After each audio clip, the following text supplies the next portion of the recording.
السلام علیکم ورحمۃ اللہ وبرکاتہ۔ الحمدللہ والصلاۃ والسلام علی رسول اللہ وبعد۔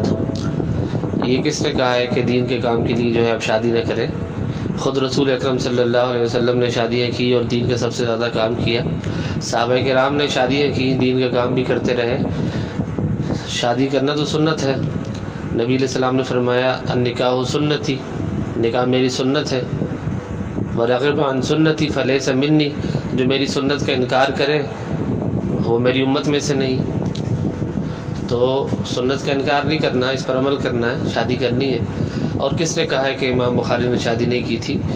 امام ذہبی نے سیر اعلام النبلاء کے اندر ذکر کیا ہے کہ حضرت امام بخاری کی بیٹی تھی، اس کا ذکر کیا ہے۔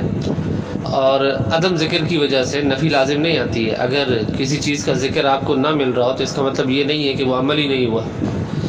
بعض محدثین کے احوال میں نکاح کا ذکر نہیں ہے تو اس کا مطلب یہ تھوڑی کہ انہوں نے نکاح نہیں کیا، لیکن امام ذہبی نے ذکر کیا ہے امام بخاری کی بیٹی کا۔ تو یہ کہیں بھی نہیں لکھا ہوا، کسی محدث نے یہ نہیں لکھا کہ امام بخاری نے شادی ہی نہیں کی سرے سے۔ تو یہ جھوٹی بات پھیلائی گئی ہے۔ امام بخاری نے شادی کی تھی، ان کی بیٹی تھی، اور شادی کرنا نبی علیہ السلام کی سنت ہے۔ دین کے کاموں سے، دین کے کاموں میں شادی سے کوئی فرق نہیں پڑتا، بلکہ انسان گناہوں سے محفوظ ہو جاتا ہے۔